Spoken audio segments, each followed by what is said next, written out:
Hola, bienvenidos a mi podcast Alicia Mundo Hispano, Alicia 西班牙文化, soy Alicia. Este va a ser otro podcast completamente en español y voy a hablar de mi viaje a Japón, lo que vi allí, las diferencias que hay entre los santuarios japoneses y los templos chinos. 这一节 podcast 也是全西语的内容，这次到日本考 daily， 当然顺道去京都啦。日本的神社跟台湾的庙宇有什么不一样呢？这集的中文版跟西班牙语的简介我都放在本集 YouTube 留言区咯。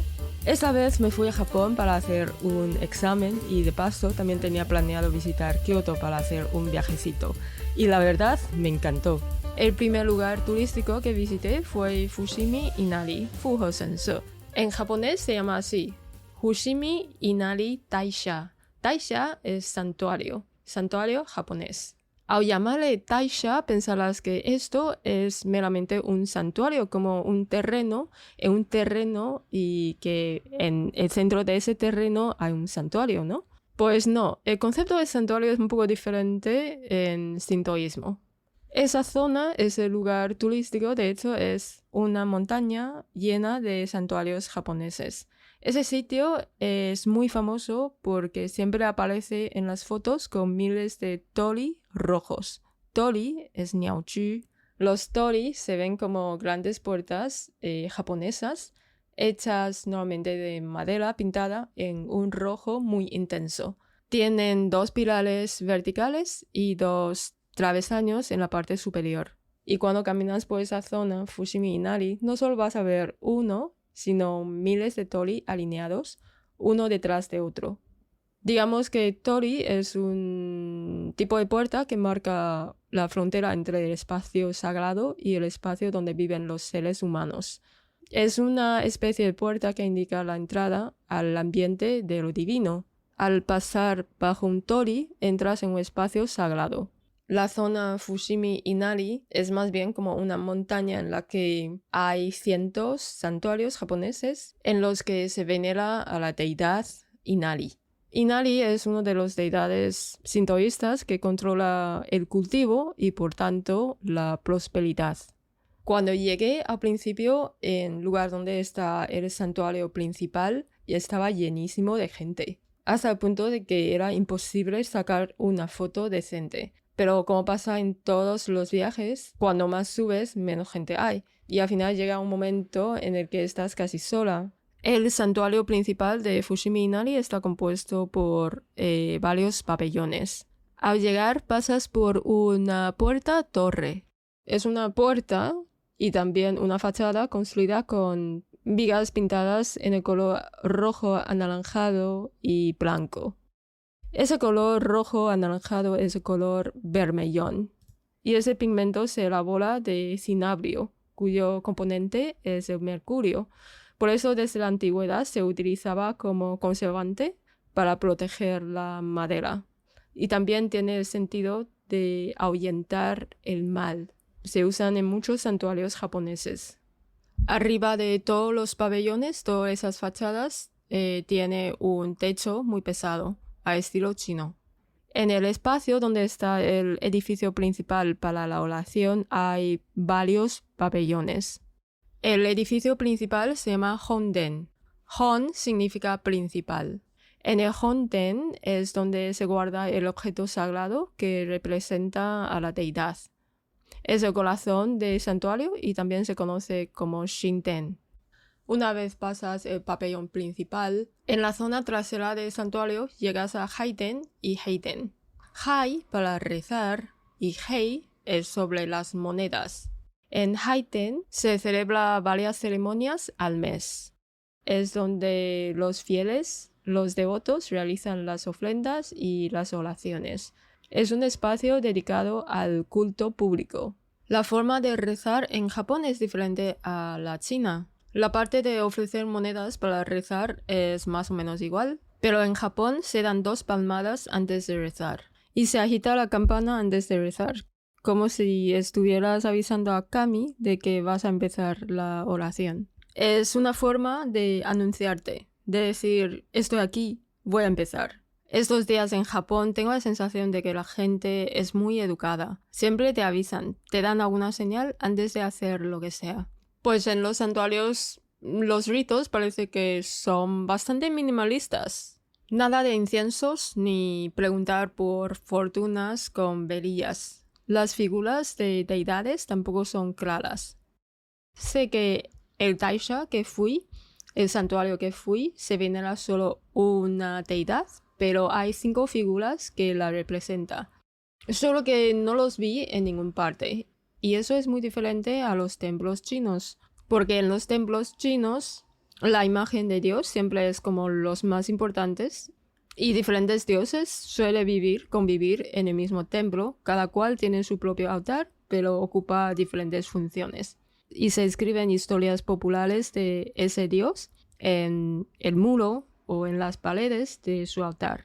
Así que los santuarios japoneses para mí tienen un estilo minimalista. Es como un lugar sagrado que está cerca de la naturaleza y que los movimientos son más sencillos y no están tan cargados de simbolismo como los chinos. En ambos lados de la puerta principal hay 2 estatuas de zorros. De hecho, estos 2 zorros aparecen en todos los altares, que son como mensajeros de la deidad Inari. En los templos chinos es imposible aparecer animales como zorros ni gatos. Dragón, tigre, tortuga o fénix sí, son animales sagrados, pero zorros jamás. Al salir de esta zona donde están los pabellones principales, encontramos un corredor con muchos torii, que parecía no tener fin. Los torii de arriba ya no son de madera pintada de rojo, sino de piedra. Y toda la montaña está llena de pequeños santuarios.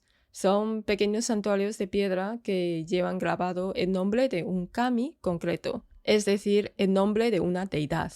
Cada altar que ves allí, que se decora de esa forma, representa la devoción de un individuo, una familia o una comunidad. Esta forma de distribuir el espacio me recordó algo muy taiwanés. Porque todo esto se ve como santuarios, altares que se agrupan en diferentes puntos de montañas. Y yo pensé, ¿serían tumbas o torres de columbarios? Porque en cada santuario había como muchos altares. Y en el centro de cada altar aparece el nombre de una deidad. Y alrededor están los nombres de las familias devotas. Y por si fuera poco, en cada altar había 2 estatuas de zorros colocadas a los lados, como guardianes. Eso también me llamó muchísimo la atención. Y a partir de ahí me surgió el título de este podcast. Las diferencias que hay entre los santuarios japoneses y los templos chinos. Es que los conceptos chinos sobre los dioses es muy diferente a los conceptos de kami que existe en los santuarios japoneses. Después de investigar un poco y leer varias cosas, hoy quiero hablaros de este tema. En Japón, los santuarios son santuarios sintoístas. Sintoísmo es la tradición espiritual más antigua de Japón. Y ahí no se adora a un dios en concreto, sino a los kamis, los espíritus sagrados. Son espíritus de la naturaleza, de la montaña, de los ríos. Para muchos, el sintoísmo no se percibe como una religión estricta, porque no tiene un fundador como Jesús, Mahoma o Buda, no tiene una doctrina fija o un texto sagrado, tampoco tiene un sistema moral para dictar lo que está bien, lo que está mal, sino que es una tradición espiritual basada en rituales, naturaleza, purificación y respeto a los espíritus. Pero el sintoísmo sí que incluye elementos que definen lo que es una religión antropológicamente. Por ejemplo, están presentes los seres sagrados, que son kamis, espíritus, fuerzas de la naturaleza o antepasados. También tiene lugares de culto, que son los santuarios, donde se hacen rituales de purificación y oración. También hay una serie de rituales formalizados, por ejemplo, lavarse las manos, ofrecer monedas, tocar la campana y rezar. Preguntarás, ¿de dónde vienen los dioses del sintoísmo? En Japón, antes de tener una historia oficial unificada, existían muchas creencias locales, relatos orales y pequeñas divinidades vinculadas a montañas, ríos, cosechas, aldeas y clanes familiares. En el siglo VIII, los gobernantes de la época quisieron organizar toda esta variedad. Lo que hicieron fue recopilar estas historias y reordenarlas para crear una narrativa común para todo el país. Y en ese proceso, muchos dioses locales fueron reclasificados. Algunos se integran dentro del grupo de los dioses celestiales, los que vienen del reino celestial, donde viven Amaterasu. Otros dioses, sobre todo los que estaban ligados a la tierra y a los territorios concretos, pasaron a llamarse como dioses terrenales. Esos dioses terrenales representan cosas muy cercanas a la vida cotidiana: montañas, ríos, la agricultura, las regiones antiguas de Japón y los clanes locales que existían antes del poder central. Incluso había algunos dioses considerados rebeldes y también fueron integrados en ese gran sistema mitológico. Por eso, cuando hablamos de los dioses terrenales, no solo hablamos de dioses de la naturaleza, sino también de la memoria de un Japón antiguo, previo a la unificación, lleno de tradiciones locales que luego fueron integradas en un relato nacional. Ahora hablamos de los dioses fundamentales del sintoísmo: Amaterasu, Izanagi y Izanami. Esas son tres deidades más relevantes de la mitología japonesa. Amaterasu es una de las deidades más importantes de todo el panteón japonés. Es la diosa del sol y la gobernante del reino celestial, donde habitan los kami. En la tradición sintoísta, Amaterasu es considerada la antepasada del emperador de Japón y, por tanto, el origen espiritual de la familia imperial. Luego, Izanagi y Izanami son dos creadores de las islas y la naturaleza. Mucho antes de Amaterasu, la mitología japonesa cuenta que los dioses encomendaron una misión a dos deidades, Izanagi e Izanami. Su tarea era dar forma al mundo, porque la tierra todavía flotaba como una masa informe sobre el mar. Desde un puente celestial, estos dos dioses introdujeron una lanza divina en el océano. Las gotas solidificaron y formaron una isla. Luego descendieron a esa isla y decidieron unirse como pareja. Su unión dio origen a muchas de las islas de Japón. Según la leyenda, la diosa creador dio a luz a muchas deidades, como las de las montañas, los ríos, los mares, la neblina, etc. Son, por lo tanto, los grandes creadores del paisaje físico de Japón. Ahora que ya hemos visto el contexto general, volvemos a uno de los santuarios más emblemáticos de todo Japón, Fushimi Inari. Este santuario es famoso en todo el mundo por sus túneles interminables de torii rojos. Pero detrás de esta imagen tan turística hay una tradición espiritual muy profunda. ¿Quién es realmente el dios de Fushimi Inari? Fushimi Inari no venera a un solo dios, sino a 5 deidades principales. Sus nombres representan diferentes aspectos de la gran divinidad conocida como Inari Okami, el dios de Inari. En sus inicios, Inari era un dios de la agricultura, especialmente del crecimiento de los cereales y la prosperidad de las cosechas. Japón era una sociedad basada en el arroz, por eso veneran a Inari. Con el tiempo, a medida que la sociedad evolucionó, también lo hizo la devoción. El poder espiritual de Inari se expandió y empezó a abarcar otros aspectos de la vida diaria, por ejemplo, prosperidad en los negocios y la curación de enfermedades. Hoy en día, Inari es una de las deidades más multifuncionales y queridas de Japón. ¿Por qué en el monte de Fushimi Inari Taisha se levantaron miles de torii rojos? Todos esos torii son ofrendas. Han sido donados por empresas, asociaciones o particulares. Tenían como 2 funciones. Primero, pedir que un deseo pase, que sean aprobado. Y segundo, agradecer un deseo que ya pasó, es decir, ya se cumplió. Así es como se levantaron miles de torii, formando un corredor simbólico donde se mezclan los deseos humanos y la gratitud hacia la divinidad. Es un camino hecho de petición, logros y agradecimientos. ¿Y por qué ese color tan intenso en los torii rojos? El color tradicional de los torii de Inari es un rojo anaranjado, llamado chu. Es un tono muy vivo con un significado muy claro. protección contra las fuerzas malignas. En la tradición japonesa, ese color funcionaba como un escudo espiritual. En Fushimi Inari, el rojo representa la fuerza vital y la energía fértil de la deidad. Así que no es solo un color bonito para las fotos, sino que es un color cargado de intención y de protección. Si subes por la montaña, verás muchísimas estelas de piedra con nombres grabados. Son pequeños altares de piedras que representan la devoción personal de familias y creyentes. Cada pequeño altar lleva escrito el nombre de un dios particular, como por ejemplo Aoki Okami o Shiragiku Okami, Okami, dios grande, que es el nombre de ese espíritu, de esa deidad. Muchos de esos nombres representan la forma específica en la que una familia ha venerado a Inari durante varias generaciones. Hoy en día se calcula que hay más de 10.000 altares en toda la montaña. Cada uno es un testimonio de vínculo íntimo entre la familia y la divinidad. Otro tema curioso son los zorros, las estatuas de zorro. Cuando visitamos un santuario dedicado a Inari, lo primero que llama la atención es que en casi todos los accesos encontramos 2 zorros custodiando la entrada. Pero si nos fijamos bien, esos zorros no son decorativos. Cada uno lleva algo diferente en la boca. Uno sostiene una llave que simboliza el acceso al granero y por tanto la abundancia de alimento.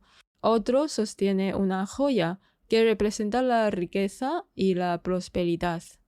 ¿Eso significa que Inari es un zorro? No, el dios Inari no es un zorro. Los zorros son mensajeros divinos, seres espirituales que acompañan a Inari. De hecho, no se trata de los zorros comunes que podemos ver en la naturaleza, sino de zorros sagrados, invisibles para los seres humanos. Por eso se les llama zorros blancos o zorros transparentes, una forma respetuosa de llamarlos. En los pequeños santuarios que hay dentro de esa zona, dentro de Fushimi Inari, siempre verás figuras de zorro junto a las deidades principales. Son considerados guardianes capaces de ahuyentar el mal y proteger el santuario. Además, suelen estar decorados en blanco y rojo. El blanco simboliza pureza y carácter sagrado. El rojo, pues, es un color asociado a la protección contra la enfermedad y los malos espíritus. ¿Por qué los zorros están vinculados con los santuarios de Inari? Una de las explicaciones dice que la cola de zorro se parece a una espiga de arroz, lo que creó una asociación visual muy fuerte. Además, los zorros cazan ratones, animales que suelen comerse el grano almacenado por los humanos. En ese sentido, el zorro actúa como un protector natural de arroz y por eso su comportamiento se relacionó con la función agrícola de dios Inari. También existe otra explicación basada en los nombres antiguos de Dios. El dios Inari tiene un nombre alternativo, llamado Miketsukami. Este nombre, si se escribe con los caracteres con kanji, puede leerse como Dios de los 3 zorros, lo que reforzó la conexión simbólica con este animal. Pero la explicación más extendida es la siguiente. Los zorros suelen bajar de las montañas en primavera, cuando empieza el trabajo en los arrozales, y regresar al bosque en otoño, justo después de la cosecha. Este ciclo coincide casi exactamente con el momento en que, según la tradición, el dios Inari desciende a las aldeas en primavera y regresa al mundo divino después de la cosecha. Para mí los santuarios japoneses son como más puros, más minimalistas, más sencillos, más cercanos a la naturaleza. En cambio, templos chinos, templos taiwaneses, mezclan budismo, taoísmo y religión popular. Las imágenes de la deidad están siempre presentes. Además, adoptan formas humanas.